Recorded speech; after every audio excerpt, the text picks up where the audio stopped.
Welcome to the Fleet News Group podcast, your go-to source for expert insights, industry trends and conversations with leaders shaping the future of fleet, transport and mobility. I'm Mark Sybil and I'm thrilled to be back for another episode. Over the last 3 years, we've had the privilege of sitting down with key decision makers, innovators and thought leaders who are driving change across the industry. This podcast is your opportunity to hear their stories, challenges and successes. Wherever you are, whether you're in the office, on the road, or simply tuning in on the go. At Fleet News Group, we're committed to delivering relevant, insightful content, and this podcast is just one way to bring those stories to life. So if you're passionate about the future of fleet and transport, stay with us as we dive into the conversations that matter most.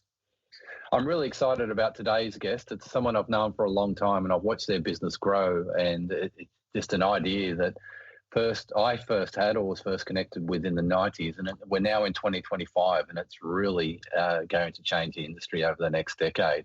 So I'm excited to introduce Eden Shirley from AutoGuru. Eden, welcome to the Fleet News Group podcast.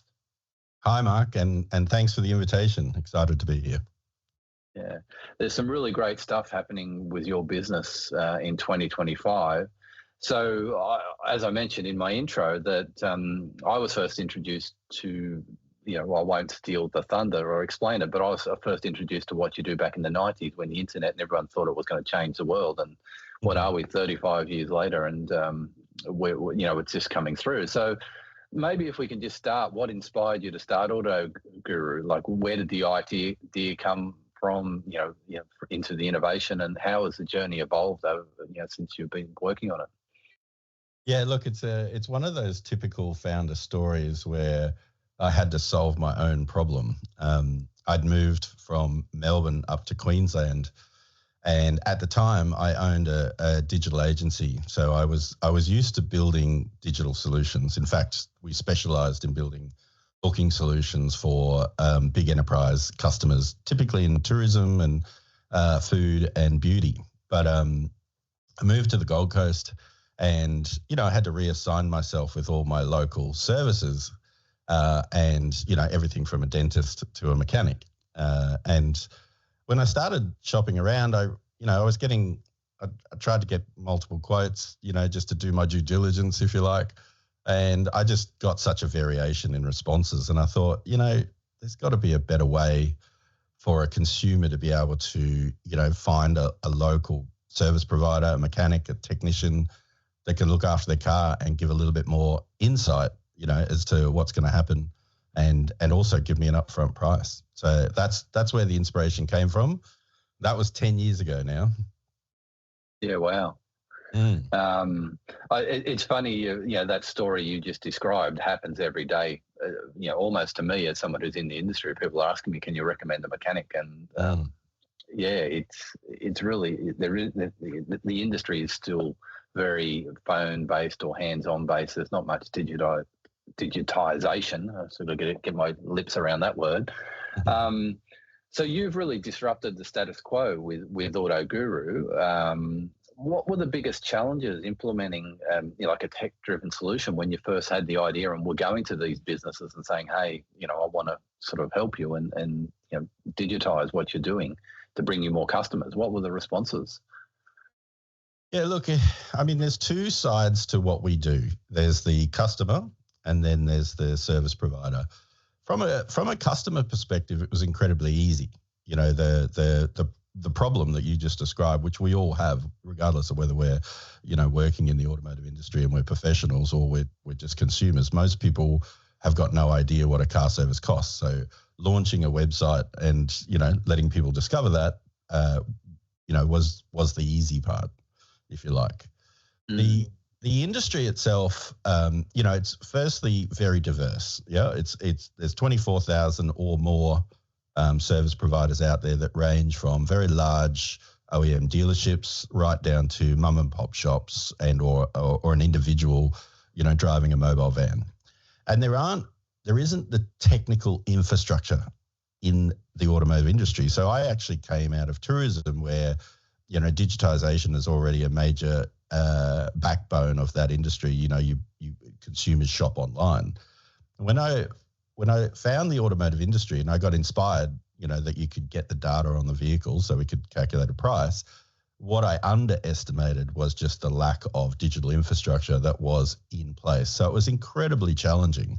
Not only did you have to, describe the opportunity to service providers that, we can help you find new customers online, we actually had to enable them to be able to transact online. And that came with a wide variety of challenges. So I'll be honest and say the first 5 years were pretty tough. We did grow quite quickly because, like I said, the consumer demand was strong, but our automotive adoption, so service providers, I would have said, we're currently at, over 12,000, approaching 13,000 repairers in Australia and New Zealand. Wow. Yeah. We have a significant amount of the supply market now participating on our technology. And I would have said it was probably 96% of the fleet service providers. So certainly the top end, with the majority of the OEM authorized dealer groups, all the major groups and all their stores, and then obviously thousands of independents that range from your local garage to your specialist, truck, plant and equipment repairers. So in the early days, we only really got to about 2,500, I think at its peak, 2,800 on the retail platform, which is the AutoGuru booking experience. And then it was in 2021 that we first launched a fleet solution, which, in that 3 years, we've grown obviously to 13,000. So yeah, it's been a really interesting journey. Yeah, maybe we should just take a step now just to explain to the listeners what the AutoGuru solution is. Just to, it's obvious to me and you because we're, I suppose, familiar with it, but maybe just if you can step us through, so you mentioned the retail customers. So they go onto they need a car service. How do they engage with AutoGuru? What's the process? Yeah, no, absolutely. So the fundamental mission is to make booking car servicing easy. Yep, that's our North Star. We always think about how can we improve that experience, not just for the owner or operator of the vehicle, but also the service provider themselves. And so the thing that we did, I think that is unique in the market, is we built a big data solution that is able to calculate the cost of car servicing and repairs without a human. So we use data. So that means that we went and sourced all the manufacturer service and repair times. We've matched that up with hundreds of thousands of parts. So we know what needs to be done, how long it takes, and how much the parts cost. And then we integrate with the NEVDIS database, which is the government, register of all the vehicles. So we can put in a rego, get back a VIN, clearly articulate what the vehicle is, and then using that data of how long, what's involved and what the parts cost, we ask the workshop, what's your hourly rate and what's your markup on parts? And we can calculate, literally millions of, scheduled services and complex repairs. So that big database, our first instinct was put that into a marketplace and release it to the consumer audience. So that's what AutoGuru looks like. Yeah. When you go to AutoGuru, it's basically booking.com for car servicing and repairs. And we that makes sense. Yeah. And that was a goal, to make it that easy.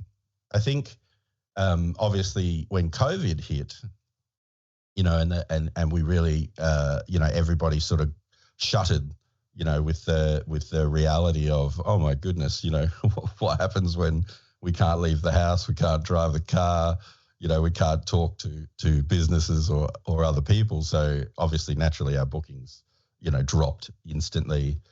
We were on the front foot and mobilized one of the largest mobile repair networks in the country at the time, but we also opened our mind to B2B. And what's brilliant about Fleet is Fleet operates, regardless of, market conditions or economic, cost of living. Businesses have to keep operating. So we found that the fleet market was a fantastic opportunity for us because, a Corolla is still a Corolla, whether it's owned by an individual or owned by or operated by a company. But companies are really focused and high users of their vehicles, fleet companies, and they have to maintain them. So they're very structured in the way that they do that. And for a lot of fleet operators, that's a very manual process. So we were able to, so if I talk about AutoGuru, there's a retail side, where a consumer can log on, put in their rego, get quotes for a 60,000 kilometre service and book. And then there's the fleet side where a vehicle will go into a workshop, and it's actually the workshop, the service manager who logs onto AutoGuru, creates a digital quote and sends that to the fleet controller for authorization. And they receive it or approve it, and then we charge the fleet company and pay the service provider the next day. So they're very similar models in their fundamentals, but the customer and the audience and who's paying are very different. Yeah, wow. So maybe just for the audience, and I'll link back to, I've mentioned my time in the 90s of being exposed to this concept. So the traditional way of doing this is having, if you're a fleet manager running your fleet, you're getting phone calls every day from repairers, you're issuing purchase orders through the system, either manual or computer generated. If you're a fleet management organisation, leasing company, you would have a team of ex-mechanics generally answering phones and authorising repairs. And they would have varying levels of knowledge about what a service costs, what time it takes, and they would be negotiating every phone call with a supplier. That's the traditional model, right? Yeah, absolutely. We were quite shocked when we discovered how it is done. But you are right. When a business operated vehicle goes into a workshop, a service provider of any kind, the driver is typically not paying for that service. So the service manager has to ring the company that's responsible for it and seek an authorization. That typically requires them to give them a quote, and they'll get a number back. And then when they get that car up on the hoist, if they notice something else, they have to ring again, to update that quote, because they've got to keep the records. They can only do work that's approved. And then when the work is complete, they need to ring back and close that job and then send a manual invoice and wait to get paid in, 30 to 60 days. So we have digitized that process. So the service manager can literally log in to a portal, create a digital quote. We're then using machine learning and algorithms to be able to analyze that quote, and in many cases auto approve that based on data without a human even having to eyeball it. But if somebody does need to eyeball it, if there are some parameters that we don't think are consistent with what we're expecting, then we pass that to the fleet manager, and within minutes they're looking at it, clicking yes or no, or offering changes, and then the service provider gets that approval. We're averaging at the moment 3.5 minutes from submitting a quote to getting approval during business hours, and then they can go off and do that work, and then they can close the ticket without calling the fleet company. So they can log back in, put in their invoice, close off the ticket, and then all of the billing and payments is automated. So, for a repairer, without sort of overstating the issue, most fleet management lines, so most fleet managers are running big contact centers. Some of them vary from, 5 to 10 people right up to many tens. And all of them have wait times when you call those lines. And the challenge for a fleet manager, I really am sympathetic to them, because let's face it, all the cars go in the morning at 8 o'clock. All of the service providers want an approval before 9 o'clock or 10 o'clock. And then they do all their work all day, and then everybody wants to close off the jobs at 4 o'clock. So, I'm getting a bit of anxiety here from my flashbacks, because I was that person on the other end of the phone in the 90s. And it was, you had to start at sort of 7:38 because everyone would ring. Then you'd get a break to have a coffee about 9, and then they'd all come back at about 11:30 to get any updates. But that final approval you mentioned, like 80% of the people wouldn't do that. So you get invoices come through, and you'd have to then manually correct or send them back or argue it was just the biggest issue. But so if you've digitized that, then, oh my God, like the repairers will be cheering, like 3 minutes for an approval. the efficiency and the time saving for the repairer network is enormous. So well done. Yeah, well, not only do they get the faster approval, we pay them the next day too. So we've automated the payment process so we can bill the fleet company and pay the service provider the next day. Wow. We call it T2 because we have to collect the funds and pay. But yeah, it's phenomenal. I mean, if we live in a society now that is very hungry for cash flow. All businesses, whether large or small, are really acutely aware of cash flow.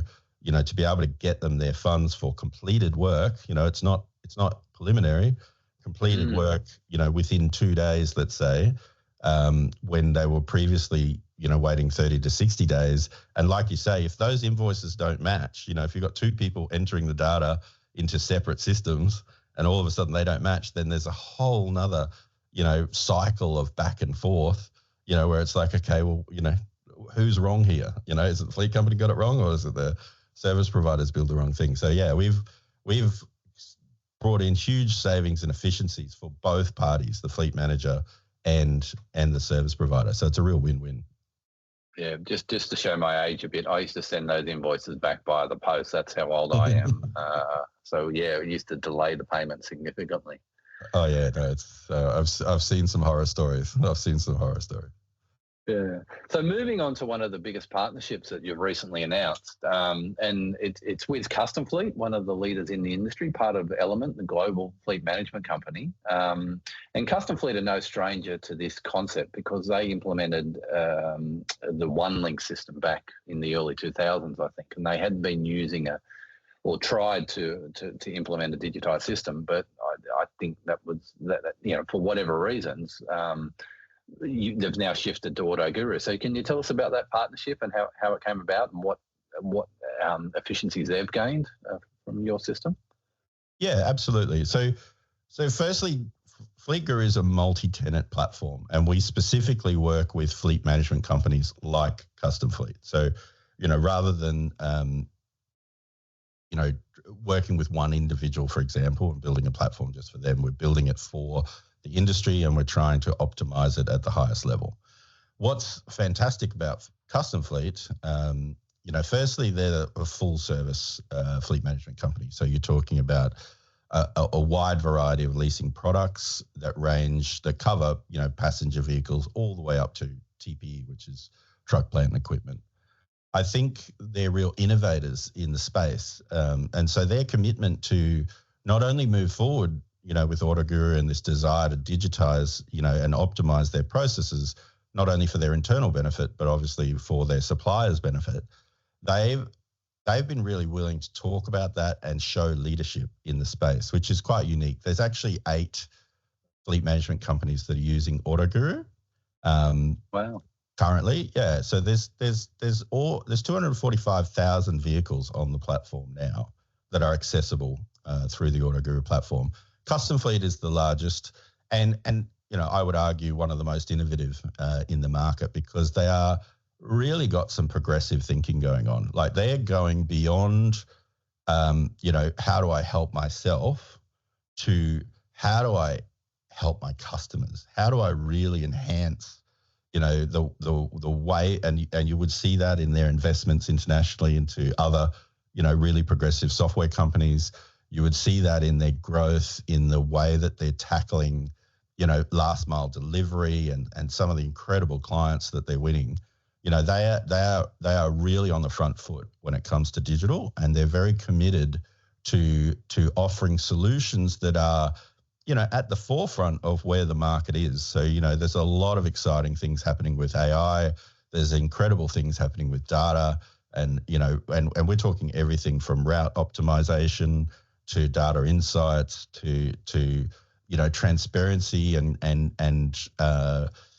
platforms where customers can maximize their perspective on their fleet, downtime management, all of those key triggers that fleet customers really, really care about. So yeah, they've been a fantastic partner.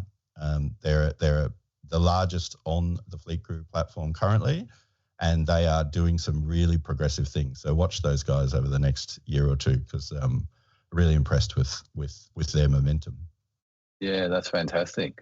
Maybe just you mentioned AI then and about data, and earlier on when you were talking about the authorization process, you hinted that the system, through its knowledge and learning, can almost streamline approvals through predictive information.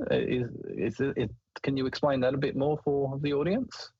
Yeah, absolutely. So the exciting thing about digitizing is all of a sudden your data is structured.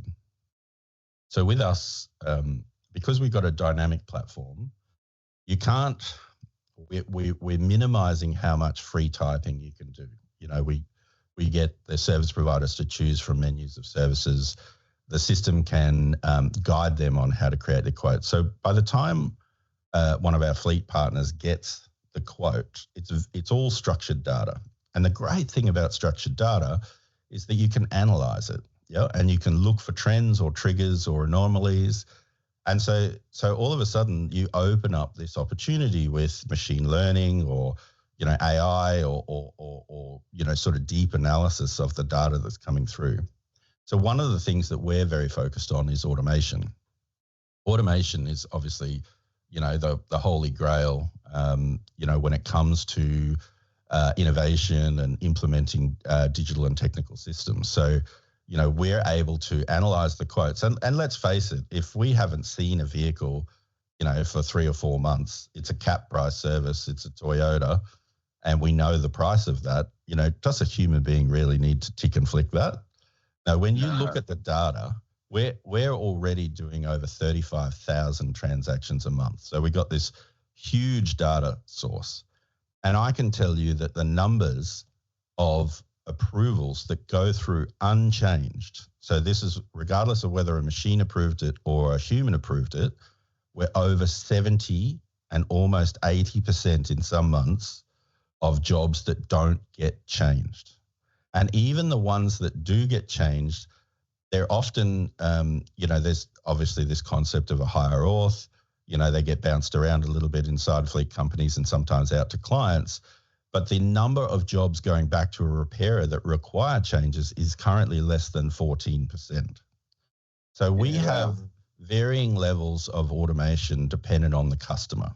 And it's all about their risk appetite, because obviously when you've got a machine analyzing and approving quotes, you need to be comfortable, with the parameters. So we're building very advanced and very detailed granular automation rules for each customer.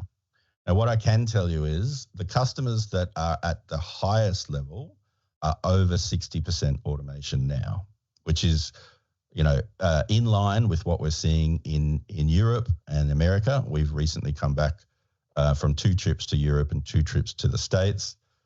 We've had a look at what those industries are doing there. Both of those markets digitized before Australia. We're the emerging digital platform of choice, if you like, in the Australian market. But what we're creating and the benchmarks that we're hitting are in line with what's happening in global trends. Yeah, that's amazing. And it makes so much sense. With cap price servicing coming in, they're really, a service costs $180. There's no really arguing about it. As you said, the human doesn't need to get involved in that. And think about things like tires. Every fleet management company has preferred buying arrangements with all the major players. We allow every one of those major brands to upload pricing files for each client. When those jobs come through, we can see coming straight out of the contract management software that each FMO uses, we can see what a contract includes, and if a contract includes 4 tires and we know the price of those tires and there's only been 2 that have previously been requested, then and the orders for 2, why do we need a human being to approve that? Yeah. And there's huge percentages of jobs that are like that. And then you've got the thing like, for example, median pricing. If you know that the price is good and it's within, let's say a 5 to 10% range of the median nationally, then you can be confident that you're paying a fair price, that's consistent with the market, for a job where the data complies to the OEM manufacturer's recommendation. You're already on the front foot. It's the way you're describing it is exactly the way my brain used to work back in the 90s when I was on the phone. And there was one really smart repairer that's got a really successful business in Sydney now, and they'd ring us and they know that the median price was X, and so they would just work that. And if we would say no, they would go, "Well, how about this?" And we would, to find out what that median price was. And so whether it, it was quite funny that we would accept a certain level, and they just found out what that level was, and that's what they would charge. So it's funny the computer's doing the same thing now, but it's there's no sorry, just reliving the old scars and joys of being a maintenance controller. The cost control is definitely a major benefit of working with a fleet management company. That's their role, their responsibility. They provide you that peace of mind, that they're analyzing all of the quotes that come through. And look, doing it the manual way is definitely the baseline, and we're just enhancing that, and we can enhance it at a astronomical level, because not only can we analyze the data coming in for one particular FMO, we're actually seeing data across a much larger data set. We're seeing thousands and thousands of repairers within, like I said, 35,000 repair orders being approved monthly. So the data that we're sitting on is huge, and we can provide our partners incredible insights, not only in the moment, in the now, but also historical. Like, I can tell you what the cost of a, Toyota Corolla filter costs, over the last 5 years. And the data is incredibly accurate. That's amazing. Maybe just quickly, has there been any surprising stories? Has any repairers rang you and said, "Thank you, I can now got my cash flow sorted in my business," or anything like that? We actually do a 6-month service provider survey every 6 months. I'm going to share it with you, actually, because we just did one recently. And so fantastic. The numbers are extraordinarily high. So out of our, 12,000 plus repairers, we on a typical survey we'll get 400 or 500. And we're sitting at just under 90% saying this has fundamentally changed my business, and we want to work with FMOs that have digital platforms, and they're excited about it because it just gives them a lot of benefit in return for we're just streamlining the consistency back to the FMO as well. And so, I'll share the data with you. It's, it's really encouraging. I feel like we're doing, one of the things we set out to do is really add value and benefit the repair networks, because AutoGuru's history is all about, the workshops. We started as a business, really they're our customers. They're the ones that we make money from. To be fair, when we're sending them a new customer or letting them use our fleet platform, we're typically charging them for the use of our service. So the repairers are incredibly important to us, and we're really focused on adding value for the repairer. And I think that's been one of the things that sort of really helped us reach such a huge audience. Adoption of AutoGuru has been, like there hasn't been anything like it in the market. I'm sure you're not aware of anyone else that's running sort of 12 to 13,000 repairers. No, and I know the previous systems that attempted digitisation, and I know how painful it was for the repairers. Some of them would just refuse to use it because they didn't work as promised. So that's fantastic results. Moving on to beyond passenger vehicles, maybe just quickly want to touch on this. So the FleetGuru platform now, like, it covers light commercial vehicles, heavy vehicles, trailers, even refrigeration units. Is that correct? Yeah, no, obviously each FMO that comes onto the platform, we analyze their repair network, and, we add them as we go. So obviously the early adopters, there was a lot of work onboarding all of their suppliers. As we're launching fleets these days, and in fact the last FMO that we just onboarded, that we'll announce soon, there were only about 300 service accounts that we had to add. So each partner comes with a network. And the great thing about working with us, obviously, is we've got one network. Yep. And so we manage and maintain all the data. So when they're changing their phone numbers or they're buying or selling, rooftops, or they close, or they, change service managers, all of that sort of intricate data we're maintaining. But depending on the FMOs that are on the platform, we have to cater for every type of supplier that they have. So if they are, for example, heavy in mining, then we start to onboard all the mining basin suppliers, which are quite unique in their own right. We have anyone that's running, obviously, for example, the refrigeration one is a great one. We recently integrated with Thermo King. They're now on the platform, and there's other providers as well that can provide, whether it's an air conditioning unit or a lifter or, forklifts. We've even got jet skis and weird, things on the platform. So a lot of trailer repairs, just a wide variety of assets. And also some of the service centers are privately owned, like dealerships, franchises, independents.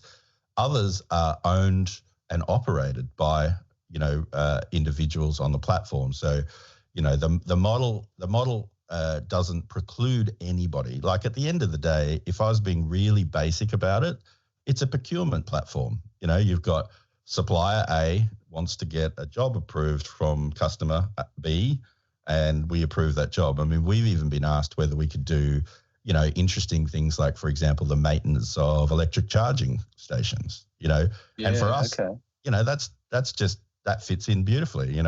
We've got a service provider and we've got an asset, and that service provider could go out and service that asset. So it is an automotive orientation, but obviously we're expanding the network to also include other related service support. Yeah, fantastic. Like, every asset requires maintenance in some shape or form. So yeah, that makes a lot of sense. So that probably leads me, toward, getting toward the end of the chat now. But I want, as a tech person in Australia, it's a fantastic story. So just wanted to maybe ask about lessons you've learned from scaling a tech business. And I suppose we talked before, it's a traditional offline industry. So you're not only having to build tech, but you're actually having to convert an industry or change an industry. What lessons have you learned from that you can maybe share with some other people thinking of doing something similar? This is so I'm going to be really honest here and say we're constantly learning. Scaling a business. I mean, what's interesting about technology is, and particularly, not just startups, but technology businesses, you can grow from zero to very large very quickly. And the whole idea is to, we don't have 100 years of operation. We're a 10-year-old. I describe us as an adolescent, really. But I think, the most important thing is to be a listener, understand your customer, spend time with them, be really clear on the problem that you're trying to solve. We've been quite specific about staying in our lane. So we are hyper-focused on streamlining and automating the maintenance side of the fleet industry. Yeah. And it's a complicated problem in itself. We get asked all the time, could you apply your technology to another industry, or could you expand to do, X, Y, Z? And, we've got a big enough problem ourselves in dealing and helping our customers who are fleet management companies to streamline their operations. And make no mistake, it's a digital transformation. Like, it's as much a change management process, as it is a technical solution. And so we're starting to really mature in the way that we think about the relationship with our partners and suppliers. And then on top of that, we've got the advent of AI, which is really changing the paradigm of how we work. And look, I'm a firm believer that AI is not going to replace fleet managers. Think about the risk profile of, and the size of the risk profile for some of these big fleet management companies. They're not just going to go, hey, look, let the technology run it, but it's able to augment and improve and increase our capacity with workforce. And the challenge for all businesses right now is workforce capacity. It's hard to find good fleet controllers. it's hard to retain them. You know, some of these fleet companies are growing faster than they can resource. So we actually need technology. We need AI. We need to be able to do more with the same amount of resource we have today. Yeah, I don't know a single business that's not feeling that way. So yeah, I think we're trying to do the same thing to ourselves. You know, we don't want to become a 200-person company just for the sake of, you know, the badge of that. We want to become efficient. And so we're using technology, you know, we're hyper-focused on, you know, how can our technology help our partners and ourselves and all of our suppliers do more? And so we've got to find those opportunities to automate the mundane and then to leverage the specialist knowledge of the fleet manager or the fleet controller. You know, give them, you know, the more important tasks to do and automate the simple ones. And I'll give you a great example. You've probably heard of AI agents coming into the market. Everybody's talking about agentic AI. Salesforce has come out with Agentforce. You know, there seems to be an AI bot or AI agent being created for every single task. Yep. I wish it would do my washing for me, but we might need to wait for the robots for that. But you know, booking a car service in. Yep.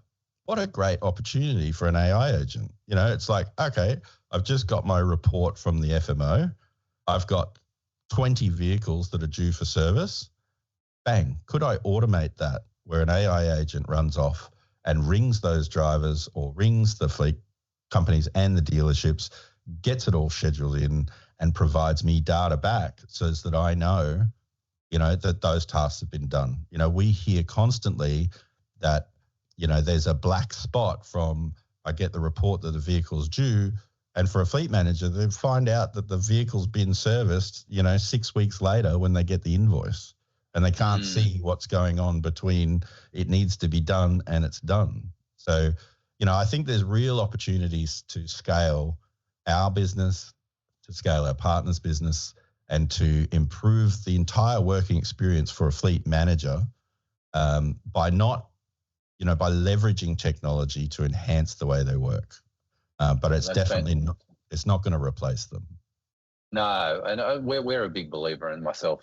Certainly, you know, that strategy piece, that risk management piece, you know, people still need to have the knowledge and experience to do that. But there's so many mundane, repetitive tasks that add no value in fleet management. And it sounds like AutoGuru through the FleetGuru platform is making massive steps to you know, digitize some of those. So that's fantastic.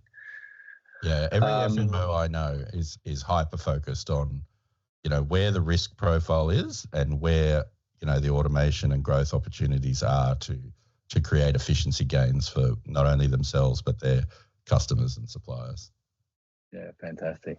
Well, Eden, that's about all the time we've got today. For me, if it hasn't come through, I'm a little bit fanboying here because, for me, you know, when we grew up, when I grew up in the 80s, it was kind of to get a phone on your watch was like, you know, that was the future. But when I started to get into fleet management, it was to be able to digitize your maintenance approvals. So it's almost, you know, that's the same thing to me. It's fantastic to see that we're finally here. And, you know, you've been able to develop the technology and roll it out and become the leading provider in Australia, because it's fantastic. So thanks very much for being our guest. Look, and I really appreciate the invitation. It's nice to be finally talking about what we are achieving. You know, we've known each other for quite a while, and we set out on this journey just over 3 years ago now, where we started actively building this. We launched in 2022, and it's been extraordinary how quickly it's grown. But I think it's the right time, and the technology's there. You know, the truth is, it is possible. So the fact that you know, major parties are coming together, you know, and collaborating to create digital transformation in the supply market is extraordinary. So I really appreciate the opportunity to chat with you, and thanks for the input. Yeah, no problems. Well, that's a wrap for this episode of the Fleet News Group podcast. Thanks for tuning in. If you found this discussion insightful, don't forget to subscribe, share, and leave us a review. It really helps everyone else find the show, whether it's on Spotify, YouTube, or Apple Podcasts. You can stay up to date with the latest industry news by visiting any of the Fleet News Group websites: Fleet EV News, Fleet Auto News, and Fleet HV News. And we also have a magazine. We have the annual novated leasing guide, but we have a quarterly Fleet News Group magazine called All Things Fleet, so look out for that as well. But remember, we release 2 episodes each month, so look out for the next one for more expert insights and discussions. But if you can't wait, scroll through the episodes from the previous 3 seasons, because there's plenty of great conversations to listen to. So until next time, drive safe and stay informed.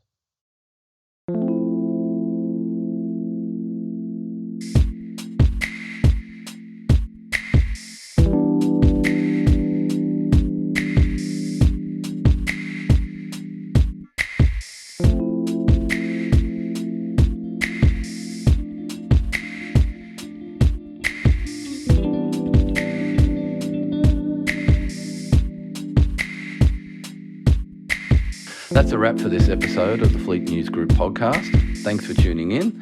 If you found this discussion insightful, don't forget to subscribe, share and leave us a review. It really helps other people find the show. You can stay up to date with the latest industry news by visiting any of the Fleet News Group websites: Fleet EV News, Fleet Auto News and Fleet HV News. And remember, we release 2 episodes each month, so look out for the next episode with more expert insights and discussions. If you can't wait, just scroll through the episodes we've got already and you'll find plenty of good stories to listen to. And coming soon, the Fleet News Group magazine. Look out for it in the exhibitions and trade displays and in Qantas Club lounges. We also have the novated leasing guide for 2025 available in Qantas Club lounges, so check that out as well if you're travelling. So that's it for now. Until next time, drive safe and stay informed.